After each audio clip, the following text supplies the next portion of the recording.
আসসালামু আলাইকুম গাইজ, সবাই কেমন আছেন? আশা করি সবাই ভালো আছেন। আজকে সকাল ঘুম থেকে উঠেই দেখি প্রচণ্ড কুয়াশা পড়েছে আমাদের এদিকে। এই প্রচণ্ড কুয়াশার মধ্যেই মুরগির জন্য খাদ্য দেওয়া লাগবে, পানি দেওয়া লাগবে, কারণ এগুলো তো বাধ্যতামূলক করাই লাগবে। মুরগির পেটের বুকে তো আর কুয়াশা মানবে না, ঠান্ডা মানবে না, শীত মানবে না। তো চলেন আপনারা এই দৃশ্যগুলো দেখেন, আর আমি টুকটাক কাজ করবো, এগুলো দেখবেন। Let's go. আমাদের এই মুরগির বাচ্চাটা প্রায় মোটামুটি সুস্থ হয়ে গেছে অনেক, তারপরও সরিয়ে রাখছি। পুরোপুরি যখন সুস্থ হবে তখন ওইগুলোর সাথে এটাকে মিশিয়ে দিব। তার আগ পর্যন্ত থাকুক এরকমভাবেই।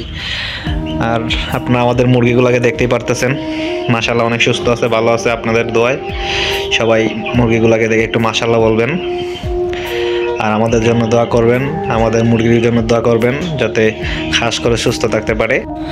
তো গাইস চলেন দেখি আজকে আমাদের মুরগি ডিম পারছে কি না। এই তো আজকে একটা ডিম পারছে। তো ডিমের মধ্যে আমরা লিখে রাখি, কারণ ডিম তো সবগুলো আর একসাথে ফুটায় না, তাই এই যে যেমন ধরুন এরকম ভাবে 2, এটাকে 3 দিয়ে দিই।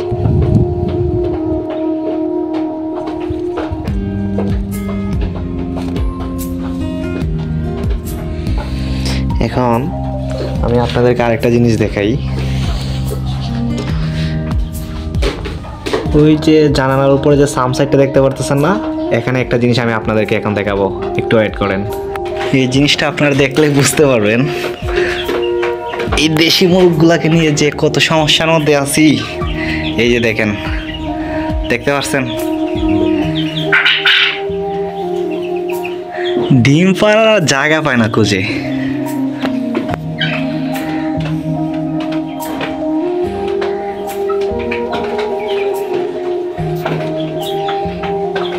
এখানে যে উঠলাম ভাঙবে না তো।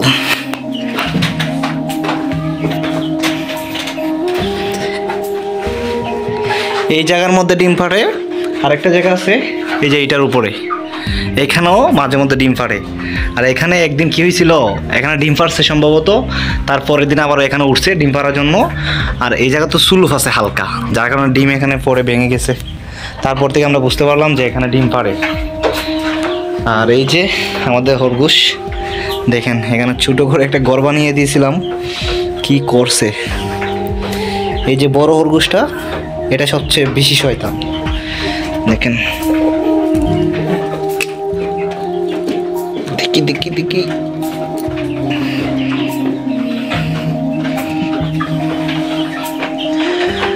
এখন আমি একটু মুরগিগুলাকে খাদ্য দিব। তার আগে একটা কাজ হলো, মুরগির যে ডিমটা এখনো পাইছি ওইটার মধ্যে লিখে রাখতে হবে, কারণ ডিম ফুটানোর সময় আবার আমাদের সমস্যা হয়ে যায়। যদি ওইটার মধ্যে না লিখি না, তাহলে প্রবলেম হয়ে যায়। এই যে সমস্যা, ডিমের মধ্যে লিখতে পারতেছি না। তো ডিমের মধ্যে লেখা শেষ, এখন ডিমটাকে ডিমের জায়গায় রেখে দিব। কয়টা ডিম হয়েছে এখানে? 5টা 6টা। আমরা এরকমভাবে সব ডিমের মধ্যেই মানে 1-2 করে লিখে রাখি, যাতে করে ডিম ফোটানোর জন্য সময় আমাদের একটু বুঝতে সুবিধা হয় যে কোনটা কবে ডিম পারছিল। অনেক সময় দেখা যায় 3 দিন 4 দিন পরেও ডিম, এই বাচ্চা ফোটার পরেও 3-4 দিন পরেও ডিম রয়ে যায়, যার কারণে অনেকে মনে করে ডিম পোলা হয়ে গেছে, কিন্তু দেখা যায় আরও কয়েকদিন আসলে পরে ডিমটি কি বাচ্চা ফোটায়। ওটার জন্য আমরা 1-2 সংখ্যা দিয়ে লিখে রাখি। এখানে আছে 6টা, আর এটার মধ্যে তো 18টা দিয়েছিলাম ওই দিন, ওই ভিডিওর মধ্যে বলেছিলাম। আর এই যে আমাদের কোয়েল পাখিগুলা মাশাআল্লাহ ডিম পাড়ার উপযুক্ত হয়ে গেছে, কিছুদিনের ভিতরেই সম্ভবত ডিম পাড়া ধরবে। এখন কোয়েল পাখিগুলাকে খাদ্য দিব, খাদ্য নাই, পানি দিব, পানি নাই, বিট পরিষ্কার করব। এদিকে দেখা যায়নি, এই তো এদিকে মোটামুটি ভালোই দেখা যায়। সবাই আমাদের কোয়েল পাখিগুলোকে দেখে একটু মাশাআল্লাহ বলবেন।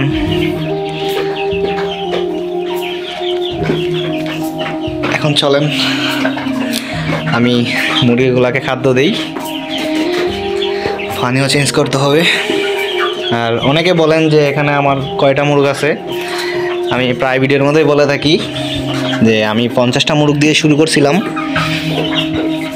এখন পর্যন্ত মাশাআল্লাহ 50টার মধ্যে 50টাই আছে, কোনো ক্ষতি হয় নাই, সমস্যা হয় নাই। আপনাদের দোয়ায়, আল্লাহর ভরসা। সবাই দোয়া করবেন যাতে মুরগিগুলো সুস্থ থাকে। আর যারা নতুন খামার করতে চান তাদের জন্য একটা উপদেশ হলো, নতুন আপনি করবেন, অল্প আকারে করবেন, যাতে করে লসটা যদি হয়ও তাও যাতে গুরুতরভাবে না হয়। আর যদি প্রথমেই আপনি কোনো কিছু চিনেন না, জানেন না, বুঝেন না, তারপরে 500 মুরগি 1000 মুরগি দিয়ে করলেন, যদি লস খান, চিন্তা করেন পার পিস মানে খাদ্য কতগুলো যাবে। 500টা মুরগি যদি আপনি তুলেন, আপনি এগুলাকে ডিম পাড়া উপযুক্ত করতে করতে 5 মাসে আপনার কতগুলো খাদ্য যাবে, কত টাকা যাবে। আর যদি লস খান তাহলে তো শেষ। তার জন্য যে কোনো কিছু করার আগে ভালো করে প্রিপারেশন নেন, সময় লাগলে লাগুক, অল্প করে তুলেন, যাতে করে লসের হারটা কম থাকে। যেমন এখন আমরা তুলছি 50 পিস, মাশাআল্লাহ ভালোই দেখা যাইতেছে। এগুলো রোগ প্রতিরোধ ক্ষমতা প্রচুর, দেশি মুরগের মতোই প্রায়। এখন আমরা নেক্সটে যদি এগুলোর থেকে আমরা ভালো বেনিফিট পাই, তাহলে সামনে আমি আপনাদেরকে দেখাবো। সামনে আমরা মুরগের ফার্ম বানানোর জন্য ফিলার গেতে রেখেছি, এখানে এগুলো আবার উঠাবো। যদি দেখা যায় ভালো বেনিফিট পাই তাহলে। এই যে দেখতে পারতেছেন পিলার, এখানে প্রায় 22 জায়গার মতো আছে। এই যে দেখতে পারতেছেন, এই জায়গার মধ্যে আমরা মাটি ফালাবো। মাটি ফালানোর পর তারপর ফার্ম দেওয়ার চিন্তা ধারণা আছে। তবে আমরা চিন্তা করতেছি যে আমরা মুরগ আর কিনবো না, কারণ আমাদের যা হয়েছে, যে 50টা উঠাইছি, এই 50টাই যখন ডিম পাড়া ধরবে, আল্লাহ ভরসা, তখন আমরা এই ডিমগুলাকে 20 ডিম রেখে ভালো করে চেক করে তারপর ডিমগুলাকে আমরা ইনকিউবেটর দিয়ে ফুটানোর পর তারপর যে এগুলোকে বডি ফিলিং করে এর ভিতরে আমাদের ফার্ম ওইটা আমরা ওকে করে ফেলবো। ওই ফার্মের মধ্যে এগুলো ডিমের বাচ্চা দিয়ে আমরা ওইখানে উঠাবো। আমি মুরগিগুলোকে খাদ্য দিব, আপনার সাথেই থাকবেন। একা ভিডিও করতে তারপর আবার খাদ্য দিতে কাজ করতে একটু প্রবলেম হয়ে যায়। যদি ভিডিওগুলা দেখতে প্রবলেম হয় একটু অ্যাডজাস্ট করে নেবেন।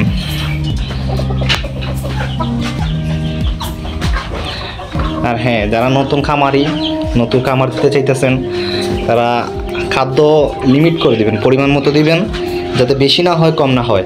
আমাদের এই যে এটা দেখতে পারতেছেন, এটা এখানে প্রায় 700 গ্রামের মতো আছে। আমরা দৈনিক 3 বার খাদ্য দিই। আর আপনারা যে কোনো কাজ যখন নিজে উদ্যোক্তা হয়ে কাজ শুরু করবেন আর ওইটার ভালো একটা বেনিফিট পাবেন, ভালো একটা ফল পাবেন, রেজাল্ট পাবেন, তখন দেখবেন নিজে তৈরি হয়। যেমন কত ছোট আমরা আনছিলাম, এখন প্রায় তো এখন ভালো লাগে।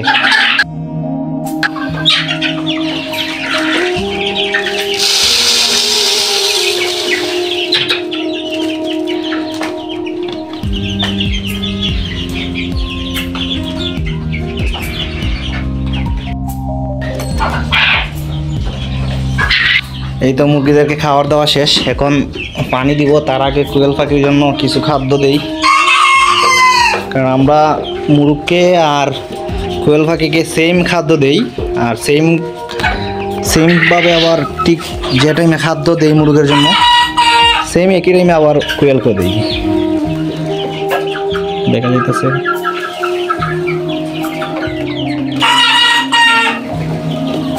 আমাদের কোয়েল পাখির মধ্যে হাইব্রিড কোয়েল পাখি দিয়েছে অনেক, যার কারণে সেগুলো অনেক খাদ্য খায়। তা আমরা চিন্তা করতেছি আবার যখন হালকা একটু বড় হয়, আমরা আবার চিন্তা করতেছি কিছু বড় হওয়ার পর হাইব্রিড কোয়েল পাখি দেখে ওইগুলোকে খেয়ে ফেলবো। কারণ এমনিতে হাইব্রিড কোয়েল পাখি বেশি ডিম দেয় না, আমরা যেহেতু ডিমের জন্য পালতেছি, তা আমাদের তো হাইব্রিড কোয়েল পাখি দিয়ে হবে না।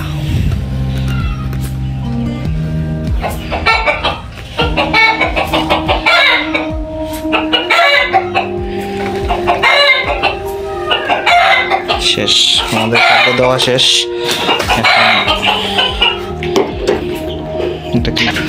আমাদের খাদ্য দেওয়া তো প্রায় শেষ, এখন পানি দেওয়ার পালা। পানির পাত্রটা ভালো করে পরিষ্কার করে তারপর পানি দিব। এদিকে আমার ভাতিজাকে দেখেন, তাকে সিঁড়ি পরিষ্কার করার জন্য কাজে লাগিয়ে গেছিলাম। ভালোই কাজ করতেছে, ছোট মানুষ যেমনই করতে পারতেছে ভালোই। এখন শীতের দিন, ডেইলি তো আর এই যে তুষ বলেন কিংবা গুঁড়া বলেন এগুলাকে রোদে দেওয়া যায় না। তাই আপনারা যারা যারা ছোটো আকারে কিংবা বড় আকারে খামার করেন তারা একটা কাজ করতে পারেন আমার মতো, এরকমভাবে দিনে 2 বার 3 বার এই তুষগুলাকে নেড়ে দিতে পারেন। তুষগুলাকে নেড়ে দিলে কী হবে, যেমন ধরেন এই যে ভিতরে উপরে যে বিটগুলো আছে ভিতরে যাবে, তারপরে যে এইগুলা মুরগ কিন্তু আবার যে দেশি মুরগের মতো টুকরা টুকরি করে প্রচুর, এইগুলোর ভিতরে দুধ জীবাণু হবে না, পানি বেশি বসবে না। অনেক সময় দেখা যায় যে পানি বসে যায়, বিট বসে যায়, এগুলো হবে না। আমি তো প্রায় দৈনিক 2 বার করে দিই। আপনারা যদি না পারেন দৈনিক 1 বার হলেও দেন, যদি 1 বারও দেন তাহলে অনেক ভালো হবে মুরগির জন্য, কারণ শীতের দিন তো মুরগিরও তো প্রচুর ঠান্ডা লাগে।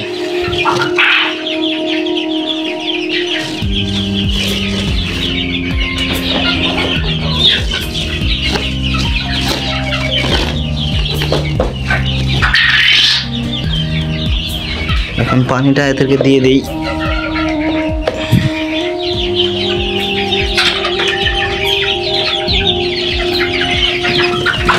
পানির জন্য কয়েকটা স্ট্যান্ড আনার কথা ছিল, বা ফেসবুকে ইউটিউবে এত পরিমাণের বাটফার, তারা জিনিস দেওয়ার আগেই বলে তাদেরকে টাকা অ্যাডভান্স করে দিব।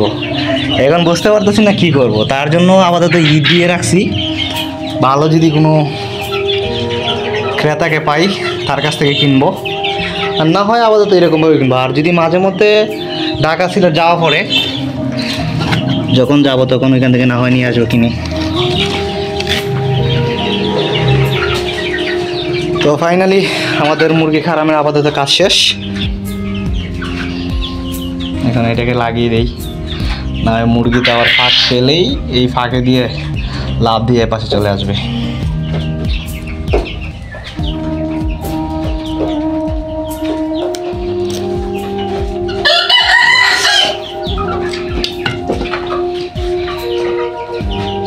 এখন গিয়ে কোয়েল পাখির জন্য পানি দিতে হবে।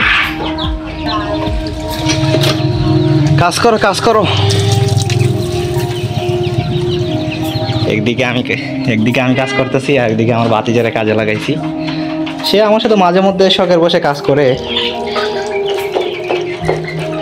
তাকে আবার আমি কোনো প্যারা দিই না। তার ইচ্ছা হলে করে, ইচ্ছা না হয় করে না। ছোটো মানুষ এতটুকুই করে, এটাই অনেক।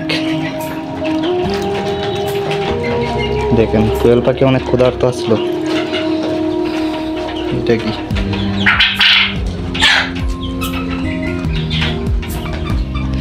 তো যাই হোক বন্ধুরা, সব মিলিয়ে আজকে কাজ আমার এই পর্যন্তই।